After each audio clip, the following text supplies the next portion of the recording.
मेरा जो पिछले इतने सालों का एक्सपीरियंस रहा है और आज भी मैं बच्चे देखता हूँ कि फर्स्ट ईयर में भी बच्चा कंफ्यूज रहता है कि मैंने कोर्स तो ले लिया है बट मेरे को पता ही नहीं सर 4 साल आएंगे तब प्लेसमेंट या जो भी करियर अपॉर्चुनिटी आप बात कर लो तब देखेंगे। जी जी। But in reality I feel कि ये बहुत पहले ही स्टार्ट हो जाना चाहिए, in fact at school level itself. मैं एकेडमिक पोर्टफोलियो की बात करूं तो 9th-10th में ही आपको सोचना चाहिए कि आपने किस लाइन में जाना है, क्योंकि देखिए 11th-12th में हमारी स्ट्रीम्स चेंज हो जाती हैं, स्पेशलाइजेशंस आ जाती हैं, कॉमर्स, मेडिकल, नॉन मेडिकल। जी। तो आपके टीचर्स हैं, एडुकेटर्स हैं, मेंटर्स हैं, पेरेंट्स हैं, इनका बहुत बड़ा रोल होता है कि इनको तब से काउंसलिंग करनी स्टार्ट कर दें। बच्चा पेंटर बनना चाहते हैं, उसको पेंटिंग करने का शौक है फॉर एग्जांपल, अब मैं उसको ये सोच के एज अ पेरेंट बोलता रहूं कि नहीं इसको तो मेरे को डॉक्टर बनाना है, बाद में उसको प्रेशराइज करूंगा तो फिजिक्स में नंबर अच्छे ला, मैथ्स में अच्छे ला, केमिस्ट्री में अच्छे ला, तो वो जो उसका कोर इंटरेस्ट है उसको तो मैंने दबा दिया। जबकि उस पे फोकस करके उसको मैं अगर लेके चलूंगा तो वो खुश भी रहेगा, उसका बचपन भी खराब नहीं होगा, क्योंकि खुश रहेगा तो उसका माइंडसेट एक ब्रॉड वे में डेवलप होना शुरू हो जाएगा।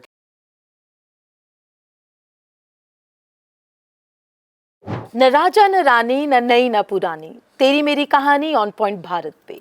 नमस्कार, मैं हूं डॉक्टर विक्रांत और आज मेरे साथ जुड़े हुए हैं पिछले 17 साल से ट्रेनिंग, रिक्रूटमेंट और प्लेसमेंट्स में अपना योगदान दे रहे जाने माने एक्सपर्ट मिस्टर करण दुग्गल जी। बहुत बहुत स्वागत है सर आपका। Thank you ma'am, thank you so much. जी सर, मेरा सबसे पहला सवाल कि आज के टाइम में जो स्टूडेंट्स हैं वो कोशिश कर रहे हैं कि हम अच्छी कंपनीज में प्लेस हो जाएं, कुछ स्टूडेंट्स कर रहे हैं कि हमने अपना बिजनेस चलाना है, तो जो बच्चे हैं वो एग्जैक्टली कब से इस चीज़ की प्रेपरेशन शुरू करें? ओके मैम, ये बड़ा ही वास्ट डिस्कशन वाला एक टॉपिक है जी। मेरा जो पिछले इतने सालों का एक्सपीरियंस रहा है और आज भी मैं बच्चे देखता हूँ कि फर्स्ट ईयर में भी बच्चा कंफ्यूज रहता है कि मैंने कोर्स तो ले लिया है बट मेरे को पता ही नहीं सर 4 साल आएंगे तब प्लेसमेंट या जो भी करियर अपॉर्चुनिटी आप बात कर लो तब देखेंगे। जी जी। But in reality I feel कि ये बहुत पहले ही स्टार्ट हो जाना चाहिए, in fact at school level itself. School level पे? Even before senior secondary level, जब बच्चा क्लास 9-10th में ही हो। अब again it depends on sector to sector, but एक मैं एकेडमिक पोर्टफोलियो की बात करूं तो 9-10th में ही आपको सोचना चाहिए कि आपने किस लाइन में जाना है, क्योंकि देखिए 11th-12th में हमारी स्ट्रीम्स चेंज हो जाती हैं, स्पेशलाइजेशंस आ जाती हैं, commerce, medical, non medical. Ji.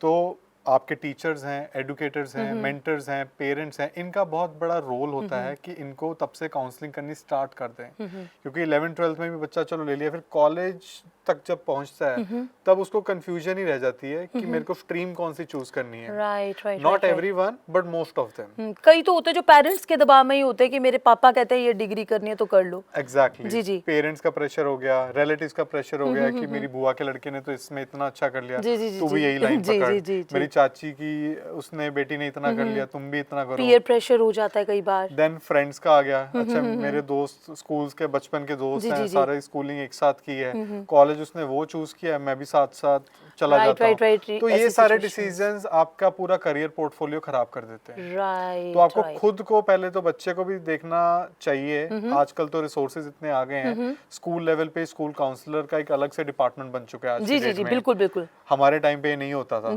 We were like not even self aware, जो पेरेंट्स ने बोला ठीक है देख लिया कर लिया आसपास, बट आजकल इतनी फैसिलिटीज रिसोर्सेज मिल चुके हैं कि बच्चे को कमी नहीं है ये जानने में कि मेरे लिए कौन सा सेक्टर या मेरे को करना क्या है। जी माफ कीजिएगा करण दुग्गल जी, मैं यहाँ पे आपको टोक रही हूँ। 9वीं क्लास में जो बच्चा है, 9वीं कक्षा में पढ़ रहा, उसके ऊपर अगर ये भी जिम्मेदारी डाल दी जाए कि तूने क्या बनना है, तो आपको नहीं लगता कहीं ना कहीं बचपन को कुछ ना कुछ क्षति पहुंचेगी? इस पे आपका क्या टेक है? जी क्षति बिल्कुल नहीं पहुंचेगी। मान लो एक एग्जांपल देता हूँ कि एक बच्चा पेंटर बनना चाहते हैं, उसको पेंटिंग करने का शौक है फॉर एग्जांपल, अब मैं उसको ये सोच के एज अ पेरेंट बोलता रहूं कि नहीं इसको तो मेरे को डॉक्टर बनाना है, बाद में उसको प्रेशराइज करूंगा तो फिजिक्स में नंबर अच्छे ला, मैथ्स में अच्छे ला, केमिस्ट्री में अच्छे ला, तो वो जो उसका कोर इंटरेस्ट है उसको तो मैंने दबा दिया। जबकि उस पे फोकस करके उसको मैं अगर लेके चलूंगा तो वो खुश भी रहेगा, उसका बचपन भी खराब नहीं होगा, क्योंकि खुश रहेगा तो उसका माइंडसेट एक ब्रॉड वे में डेवलप होना शुरू हो जाएगा कि बट अच्छा। सर सोचो आप एक इस हाइपोथेटिकल क्वेश्चन पे कि एक जो पेंटर है बच्चा, पेरेंट्स उसके लिए क्या ही कर सकते हैं, उसके लिए क्या ही जॉब अपॉर्चुनिटीज क्या कर लेगा वो? तो इसमें आपको रिसर्च करनी पड़ती है कि कौन सी इंडस्ट्री, कौन से सेक्टर, कौन सी कंट्री में आपको जाना। मैं ये नहीं कहूंगा कि पंजाब में बैठ के मैं पेंटर बनूंगा तो बहुत सक्सेसफुल पेंटर बन जाऊंगा। राइट, उसके लिए मेरे को वो सेक्टर के लिए चूज करनी पड़ेगी, कौन सा पोर्टफोलियो, कौन सा शहर, सेंटर कौन सा है उसका। Right right. तो ये नहीं है कि हर सेक्टर में आपके पास अपॉर्चुनिटीज नहीं है। आप हर साल देखो आपको नए म्यूजिशियंस मिलते हैं, नए स्पोर्ट्समैन मिलते हैं, नए एक्टर एक्ट्रेसेस मिलते हैं फिल्म इंडस्ट्री में। तो क्या वो नहीं आ रहे? वो भी कहीं ना कहीं उनका प्लान था, फोकस था कि मेरे को ये करना है, तो बहुत पहले उन्होंने शायद उस इंस्टीट्यूट से पढ़ाई शुरू कर दी होगी, या अपने आसपास में अपने मेंटर्स को देखना शुरू कर दिया होगा, फॉलो करना शुरू कर दिया होगा। तो वो भी गए ना, छोटे छोटे शहरों से बॉम्बे जाते हैं, दिल्ली जाते हैं, थिएटर्स करते हैं। मतलब मछली को पेड़ पे मत चढ़ाओ। Right, wonderful, well said sir. Sir अब अगर किसी स्टूडेंट ने सोच लिया कि मुझे इस कंपनी में प्लेस होना है, इस ब्रांड के साथ जुड़ना है, तो क्या उसके लिए प्रिपरेशन वो बच्चा करे, उसके पेरेंट्स उसके लिए क्या होमवर्क करें, और अगर उसको कोई गाइड करने बैठा है मेंटर, उसके लिए आप क्या डूज एंड डोंट्स बताएंगे? तो सेक्टर में अगर मान लो कोई बच्चा अगर आईटी में जाना चाहता है, तो फिर उसको, अब हाइपोथेटिकल सिचुएशन अगेन एग्जांपल दूंगा, तो आईटी का पंजाब में कुछ नहीं है, चलो ले दे के आपका चंडीगढ़ में आईटी पार्क है, बट अगेन मैं उसको बड़ी लार्जर पिक्चर में देखूं, then I have to focus on southern part of India, because that is the hub of IT. Right. We call it Bangalore, Hyderabad, or all these south IT places, cities, the Silicon Valley of South India, right? तो उन पे focus हमें ज्यादा करना पड़ेगा। तो अब but parents का भी होता है कि नहीं, हम तो जलंधर में जॉब दे सकते हैं बच्चे को, इससे आगे या 100 किलोमीटर तक भेज सकते हैं, हम दिल्ली नहीं भेजेंगे। Bluetooth range, exactly. तो आपको उसका दायरा बढ़ाना पड़ेगा। तो ये सारी चीजें इंटरलिंक्ड है। तो आपको इंडस्ट्री, अगर आपका ये चीज सीमित है कि मेरे को यही 100 किलोमीटर में जॉब करनी है, यही आपका कुछ भी हो सकता है, XYZ रीजन, जो भी आपकी फैमिली कंडीशन, देन फिर सेक्टर उस हिसाब से चूज करो। अच्छा, फिर ये आपको खुद देखना पड़ेगा कि मैं अगर हॉस्पिटैलिटी में बहुत अच्छा करना चाहता हूँ तो मैं जलंधर में नहीं कर पाऊंगा, उसके लिए मेरे को फिर कोई टूरिस्ट प्लेस ही जाना पड़ेगा, या हिमाचल हो गया, या गोवा हो गया, या अंडमान निकोबार हो गया, या कोई ऐसी प्लेस जहाँ पे टूरिस्ट अट्रैक्शन ज्यादा है। There he will learn more, उसका एक्सपीरियंस ज्यादा बढ़ेगा, क्योंकि आसपास के लोग, उस पे कंपटीशन ज्यादा आएगा, तो उसको अवेयरनेस भी ज्यादा मिलेगी। Well said. बहुत गहरी बात यहाँ पे मेरे प्यारे ऑन पॉइंट भारत के दर्शकों, कि आपको जिस भी फील्ड में जाना है, आपको उसके प्रॉस एंड कॉन्स पता होने चाहिए। सर मैं अगले सवाल की तरफ बढ़ रही हूँ कि आपने जैसे वर्क किया, अपने क्लाइंट्स को प्लेस किया अलग अलग कंट्रीज में, जैसे UAE, pan India, Dubai, Russell खेमा, शारजाह, और मेरे पास नाम आ रहा है US, कतर, ओमान। मींस आपके क्लाइंट्स इन अलग अलग कंट्रीज के थे, प्लस आपके पास इंडिया के क्लाइंट्स भी थे जिनको आपने अलग अलग जगह पे इंटरनेशनल लेवल पे प्लेस किया। जो इंडियन और जो इंटरनेशनल लेवल के लोग हैं, आपको इनके मेंटर रह चुके ना, तो इन मेंटीज के इंडियन और इंटरनेशनल लेवल पे आपको क्या फर्क लगता है? इनकी क्वालिटी, आउटलुक, एटीट्यूड, क्या फर्क दिखता है? सी, हर एथनिसिटी का अपना अपना प्रो एंड कॉन रहता है। उसको कट शॉर्ट थोड़ा सा करूंगा। अगर मैं इंडियंस, एशियंस की बात करूं, तो comparatively to other western countries मेरे को मेहनती ज्यादा लगे, नॉलेजेबल ज्यादा लगे। Right. I have place candidates from India, Pakistan, Sri Lanka, Bangladesh, Nepal. Agar if I talk about the Asia, Philippines, then I had certain candidates from European countries, UK, Canada, US, Middle East especially, Africa region also. अच्छा। तो Western अगर मैं UK, US, Canada उस तरफ की बात करूं, तो comparatively to our people, they are not that knowledgeable or that conceptual knowledge की अगर मैं बात करूं, उतनी नहीं है। Right. तो but you know, sad to say, racism exists in our society and it is everywhere across globe. It is not that कि हम इंडिया से बाहर चले जाते हैं तो हमें यहाँ बहुत अच्छा एक एनवायरनमेंट मिलेगा, वो दूर के ढोल सुहाने लगते हैं, बट है harsh reality. I have worked in UAE for 5 to 6 years. तो जब मैं गया था तो मेरे को भी ये 1-1.5 साल बहुत स्ट्रगल पॉइंट हुआ था इंडिया से कोविड के बाद, but then if you prove your things over there, then they value you. But initial एक वो रहता है कि आपको struggle तो देना पड़ेगा comparatively to other ethnicity people. But yes, hard working we are more as compared to them. But उनको पहले थोड़ा सा वो एक वेस्टर्न पासपोर्ट या उसके हिसाब से आप बोल लीजिए, उनको एक बेनिफिट मिल जाता है। राइट। सर मेरा अगला सवाल आपसे कि आपने ये तो बता दिया कि बच्चे अगर प्लेस होना चाहते हैं तो 9th क्लास से 8th क्लास से उनको इस पे फोकस करना पड़ेगा। अब कुछ बच्चे ऐसे होते हैं, everyone do not want to work in some company, कई होते हैं कि मुझे अपना खुद का बिजनेस करना है, तो उसके लिए बच्चा अच्छे से प्लेस हो जाए, बच्चा अच्छे से सेट हो जाए, उसके लिए कैसा माइंड सेट होना चाहिए, क्या करें? आजकल बहुत सारी यूनिवर्सिटी कॉलेजेस अपने ट्रेनिंग एंड प्लेसमेंट डिवीजन में एक BIC करके सेल चलाती हैं, which is business incubation centre. तो उसमें क्या होता है कि सरकार की तरफ से फंडिंग आती है, पहले से ही आप फर्स्ट ईयर से स्टूडेंट्स को एक गाइड करना शुरू कर देते हैं कि अगर आपको एज एन एंटरप्रेन्योर क्वालिटी आपको दिखती है अपने आप में, या आपका ड्रीम है, तो आप अभी से अपने प्रोडक्ट को लॉन्च करना शुरू कर दो। मेरा मानना ये अच्छी बात है, आप उसको करिए, बट इंडस्ट्री में आप 1-2 साल का उस डोमेन का एक्सपीरियंस जरूर ले लें। उससे क्या होगा कि आपके लूप होल्स बहुत पता लग जाएंगे आपको। मान लो आप एक होटल इंडस्ट्री का ही आप बिजनेस शुरू करना चाहते हैं, मेरे को एक रेस्टोरेंट ही खोलना है। अगर मैं किसी होटल में, रेस्टोरेंट में जॉब करूंगा तो मेरे को वेंडर सप्लाई चेन पूरा पता चल जाएगा, कैसे कैसे उनकी डिलीवरीज हैं, कॉस्ट कटिंग कहाँ पे होनी है, क्या टूल्स यूज होते हैं। एज अ रॉ बंदा जाऊंगा तो मेरे सारे चैलेंजेस मेरे को फेस करने पड़ेंगे। Connection, networking is very important. Right. 1-2 साल इंडस्ट्री में काम करूंगा, मेरे को नेटवर्क बन जाएगा, मेरे को पता है लाइसेंस कहाँ से इशू करना है, कौन सा गवर्नमेंट लाइसेंसेस होंगे, या कुछ भी चीजें हो सकती है पेपर वर्क से रिलेटेड। तो वो आपको बहुत सारे लूप होल्स आपके पहले ही आपके कनेक्शंस बन चुके होंगे। जब आप अपना वेंचर स्टार्ट करोगे, then you don't have to face those challenges. आपका होमवर्क आप करके आओगे, आप अच्छे से रगड़े खाकर आओगे इंडस्ट्री से, और आपको अच्छे से पता होगा कि मुझे कौन सी चीज कैसे करनी है, तीखे हो जाओगे आप। बस आपको कैपिटल की बस जरूरत करनी है, बाकी सारा आपको हो जाएगा। That's so important. सर मैं अगले सवाल की तरफ बढ़ूंगी कि आपने जैसे बताया कि आपने middle east, Africa, Asia, pan Asia और हिंदुस्तान के काफी, हिंदुस्तान की कितनी सारी स्टेट्स आपने कवर कर ली। सर सबसे बड़ी स्किल प्लेस होने के लिए किसी बहुत बड़े ब्रांड में या रिक्रूट होने के लिए कौन सी स्किल है जो सबसे ज्यादा इंपॉर्टेंट है? लोग तो ऐसे कह देते हैं ना, degree is just a piece of paper. What do you think? I would say knowledge. Knowledge is never ending process till you die. Right. So knowledge एक ऐसी चीज है, आप किसी भी सेक्टर में काम कर रहे हो, कहीं भी आपको जाना है, आप उस इंडस्ट्री में अपनी नॉलेज बढ़ाते जाइए, आपकी अपॉर्चुनिटीज कभी कम नहीं होंगी।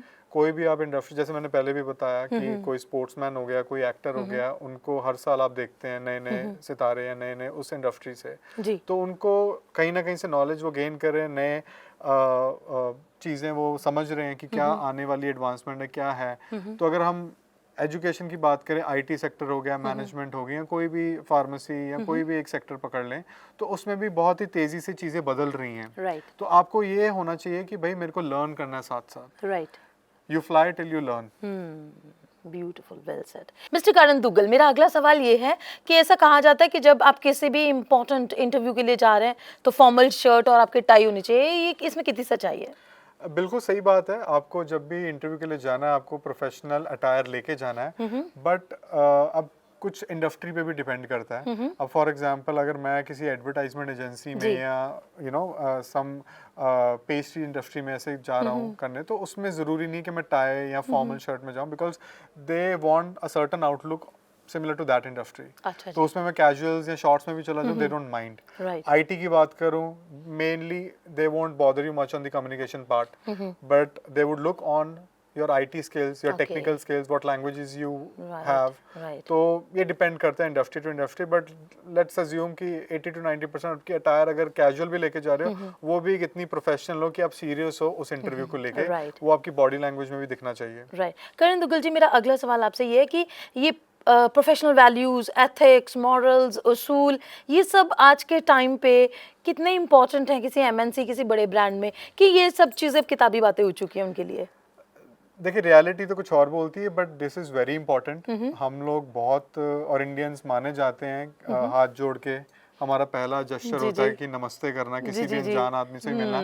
तो ये बेसिक हमारी एक वो नींव रखी गई है बचपन से ही। तो आई गेस हमें हम्बल हमेशा रहना चाहिए, अपने बड़ों से भी, अपने छोटों से भी। कंपनीज में आप जब काम करते हो, जरूरी नहीं है आपके सीनियर्स हैं तो आपको उनसे ही अच्छे तरीके से बात करनी है। You have team members, you have juniors who would be looking at you as a role model. आपके पियंस हो सकते हैं, ऑफिस बॉय हो सकते हैं, doesn't mean that they are at the blue collar job कि उनको हम किसी भी तरीके से बोले। आई एम नॉट सेइंग कि आप रूड हैं, बट एक टोन भी बहुत मैटर कर जाती है किसी को एड्रेस करते वक्त। राइट। तो yes, you have to be humble and respectful with each person. Mister Karan ji, एक बात बताइए आप मुझे कि अंग्रेजी ही बोलनी है, अंग्रेजी बोलोगे तो तुम छा जाओगे दुनिया में, तुम कुछ भी कर सकते हो, ये बात आपको सही लगती है या गलत लगती है? आपका तजुर्बा क्या कहता है? इंडिया में और इंटरनेशनल मार्केट में यस, इट इज़ इम्पॉर्टेंट। अब ऑब्वियसली इतना हम ग्लोबलाइज हो चुके हैं। 99.9% लोग जो जॉब ढूंढने जाते हैं उनको तो अंग्रेजी आती है, तो फिर तब कुछ और इसके अलावा अंग्रेजी के बाद आपको दूसरी और कौन सी लैंग्वेज लग रही है कि ये ट्रेंड पकड़ रही है, जिसको ये आती है वो कुछ कर सकता है? देखिए, अगर तो आप इंटरनेशनल मार्केट में है तो English is more than enough, ठीक है। अगर आप फॉर एग्जांपल अब यूरोप की मैं बात ले लूं या साउथ अमेरिका की बात ले लूं, there all have their regional और कंट्री ओन लैंग्वेजेस, तो वहाँ की अपनी लैंग्वेजेस को वो ज्यादा वैल्यू करते हैं। आप स्पेन जाएंगे, आपको स्पेनिश आनी चाहिए, फ्रांस जा रहे हैं फ्रेंच आनी चाहिए, जर्मनी जा रहे हैं जर्मन आनी चाहिए। तो उन कंट्रीज में स्पेसिफिकली अगर आपका प्लान है, स्पेसिफिकली स्टूडेंट्स को मैं बोल रहा हूँ कि अगर उन कंट्रीज में जाना चाहते हैं, देन उस कंट्री की लोकल लैंग्वेज आपको पहले ही सीखनी स्टार्ट कर देनी चाहिए on the safer side, because your chances of getting jobs will be much higher. अच्छा, अगर आप एक इंटरनेशनल मार्केट में, then English is more than enough. Right. मतलब अगर आपको इस लेवल तक की आपने सोच रखा है तो फिर प्रिपरेशन भी वैसी हो। Exactly, right. सर, मेरा अगला सवाल कि इंडियन पेरेंट्स कितने प्रिपेयर्ड हैं ये ग्लोबल लेवल पे जो बच्चे प्लेसमेंट ले रहे हैं?